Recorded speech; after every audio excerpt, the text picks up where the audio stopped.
আসসালামু আলাইকুম, সবাই কেমন আছেন? আশা করি ভালো আছেন। আমিও ভালো আছি আলহামদুলিল্লাহ। আজকে সকালে আবারও চলে আসলাম, ঘুম থেকে উঠেই সকালে ছাগলের কাজ করার জন্য চলে আসলাম ছাগলের ফার্মে। এসেই প্রথম ছাগলকে কাঁচা খেজুর দিয়ে দিলাম।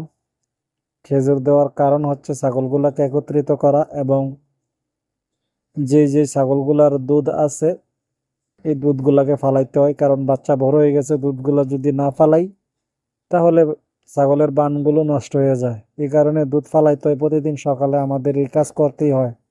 ঘাস দেওয়ার পাশাপাশি, ঘাস আর পানি দেওয়ার পাশাপাশি এই কাজগুলো প্রতিদিন সকালে আমরা করি।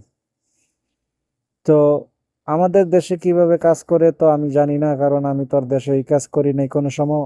বিদেশে আসার পরে এই কাজ করতে হইতেছে।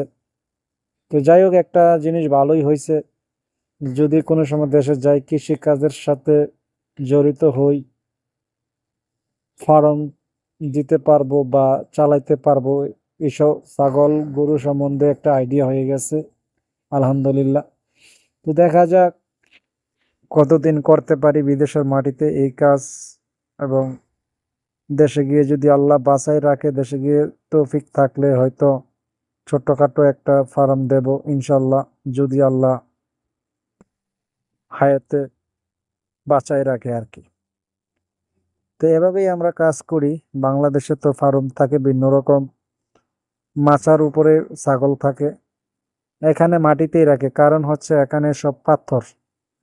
তো পাথর প্রস্রাব করলে বা পায়খানা করলে এগুলা পাথরের সাথে পাথরের নিচে চলে যায়, কারণ এখানে মরুভূমি তো।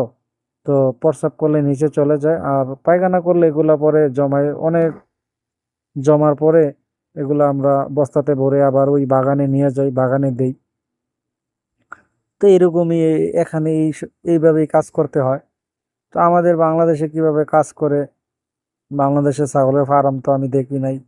দেখলো হয়তো বা মোবাইলে দেখছি, ইউটিউবে, কিন্তু বাস্তবে দেখি নাই। তো আমাদের এখানে আমরা এভাবেই কাজ করি।